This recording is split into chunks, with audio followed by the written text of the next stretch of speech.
तो बेटा इसमें आपने गुडविल में सबसे फर्स्ट पार्ट में एक तो आपने पढ़ लिया गुडविल क्या होता है। दो गुडविल होती हैं, self generated goodwill, purchase goodwill. Purchase goodwill तो बैलेंस शीट में दिखती है, सेल्फ जनरेटेड गुडविल की अकाउंटिंग कभी नहीं होती। इसको हम फिर भी कैलकुलेट कर रहे हैं। क्यों कैलकुलेट कर रहे हैं? रिकॉन्स्टिट्यूशन के टाइम पे किसी को लॉस होगा, किसी को फायदा होगा, और लॉस वाला पार्टनर फायदे वाला पार्टनर लॉस वाले पार्टनर को कंपनसेट करेगा। क्या यूज करके? गुडविल। कौन सी गुडविल? कौन सी गुडविल? फर्म गुडविल या self generated goodwill.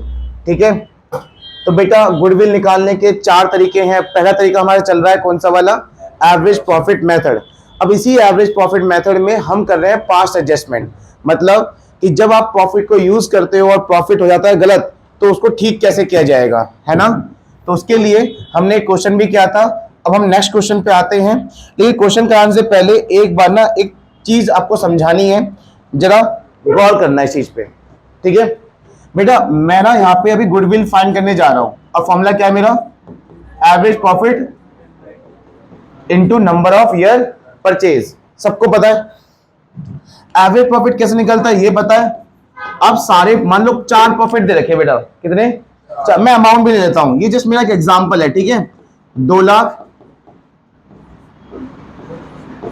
3 lakh, 4,30,000, 3 profit है मान लो। डिवाइड में किससे करूंगा? 3 से।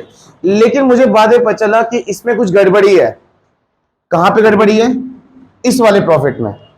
क्या गड़बड़ी है?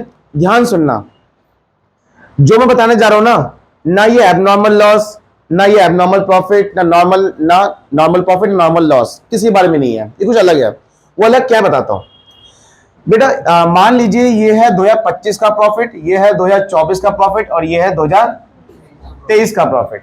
क्लियर?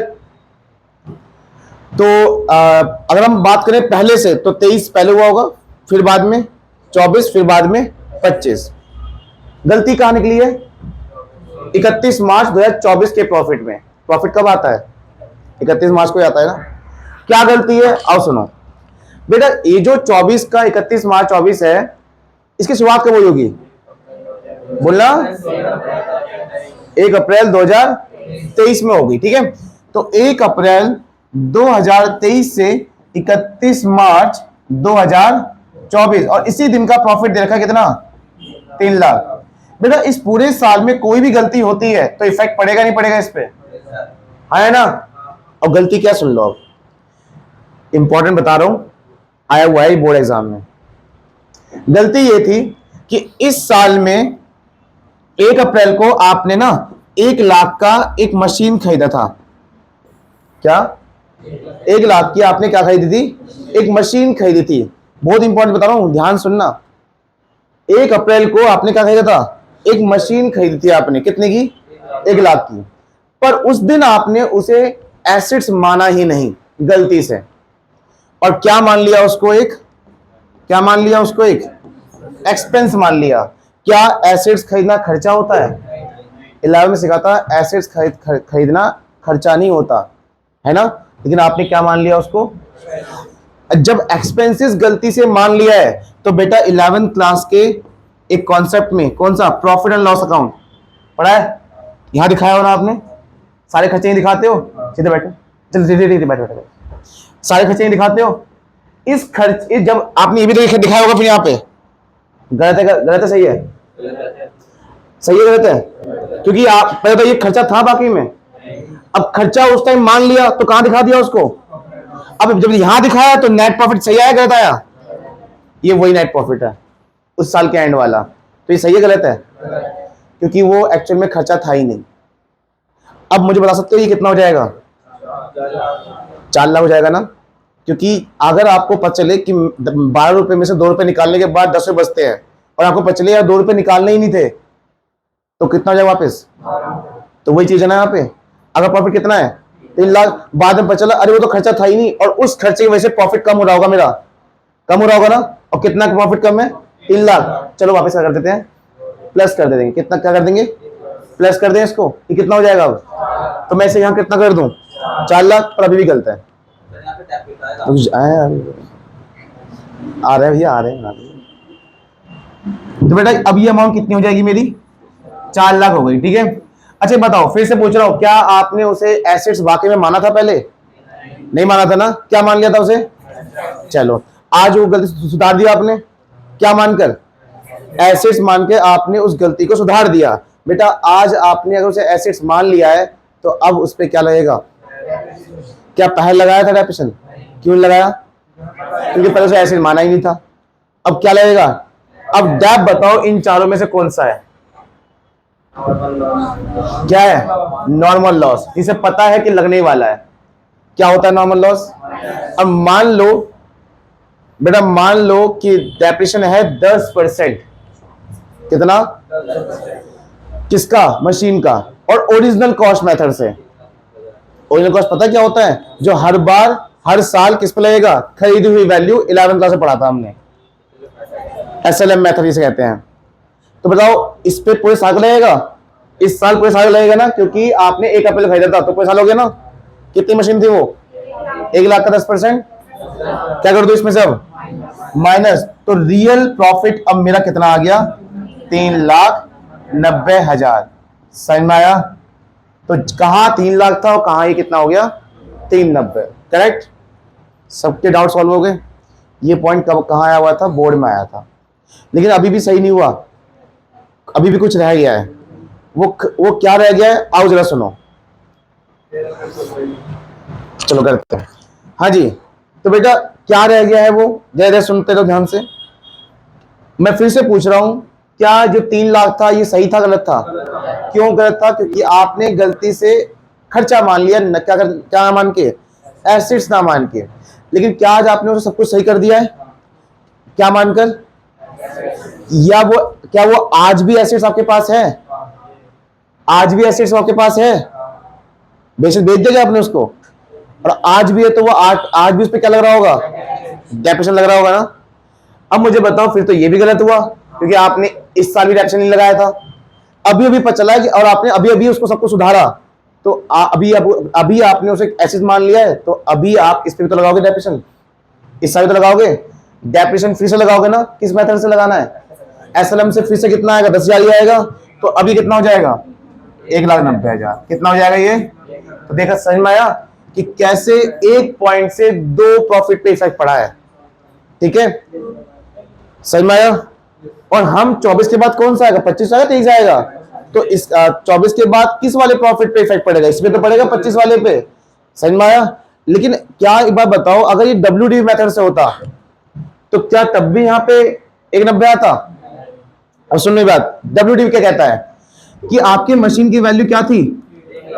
फर्स्ट ईयर आपने कितना लगाया? कितने हो गए? 10,000। 10,000 हो गए। आपने 10,000 यहां पर काटा था ना, दिख रहा है। लेकिन क्या अगले साल भी 10,000 काटोगे? अगले साल किस पे डेप्रिसिएशन लगाना है? घटी हुई वैल्यू। WDV मेथड में क्या होता है? इसमें से कम कर देंगे, कितना बचेगा? अगले साल किस पे लगाओगे? इस पे लगाओगे 10%। कितना आएगा? तो बेटा इस पे 9 या माइनस करोगे तो आएगा 291। अभी जैसे 2,90,000 है तो क्या हो जाता? 2,91,000। अच्छा सॉरी 191, सॉरी 191। कितना आएगा? ये पहले 2 लाख था क्या यहाँ पे? हाँ हाँ 2 लाख था, तो अब कितना हो जाएगा? 190। तो देखा, मेथड से भी अमाउंट चेंज हो रही है। तो अगर आपने WDV दे रखा है और आपने SLM का तरीका अप्लाई कर दिया तो गुडविल सही आएगी। अब तो एक एक अमाउंट को ध्यान से करना है, ठीक है। एक एक अमाउंट को ध्यान से करना है कि कौन सा तरीका क्या अप्लाई होगा, हर एक चीज क्लियर हो गया। चलिए, आपसे अगर पूछा जाए कि इंश्योरेंस कौन सा खर्चा है इनमें से? इंश्योरेंस तो नॉर्मल लॉस है, माइनस होगा। एक पॉइंट बताया था मैंने, नॉन ट्रेड इन्वेस्टमेंट पे इंटरेस्ट मिला है, एबनॉर्मल गेन है, क्या होगा? माइनस होगा। तो ऐसे इसमें और भी अगर पॉइंट आते हैं तो ये और भी प्लस माइनस होते रहेंगे। जितने पॉइंट आएंगे, जिस साल में आएंगे, उस साल के प्रॉफिट लॉस ऊपर नीचे होते रहेंगे। ठीक है, समझ में आया? तो चलिए एक क्वेश्चन ट्राई करते हैं अब हम इसका।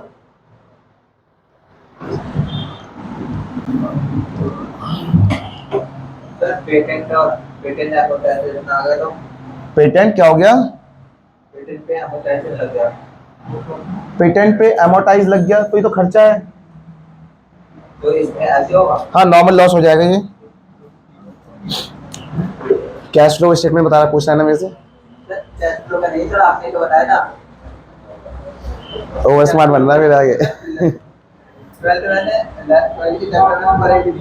12th के चैप्टर पढ़े नहीं है कि पेटेंट एडवर्टाइज के पूछ रहा है इधर। ये तो सीएफएस का है। चलो भाई ठीक है, कोई बात नहीं, कोई बात नहीं, पर फिर भी इसका आंसर समझ में आ गया होगा ना। चलिए बेटा, बुक नहीं मेरे पास, कोई बुक दे दो मुझे प्लीज। बुक कहाँ है? ओपन तो कैसे? एक मिनट, 13 मिनट बचे हैं। ठीक है, इसे ऑफ कर दो, अब नेक्स्ट पार्ट करते हैं फिर इसका।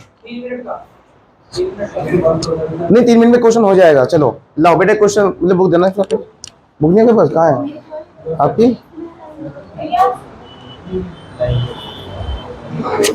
बीच में रखो। चलिए बेटा क्वेश्चन आ जाओ फटाफट से, 3 मिनट में अंदर खत्म करना है, लेक्चर 3 मिनट में खत्म होना चाहिए।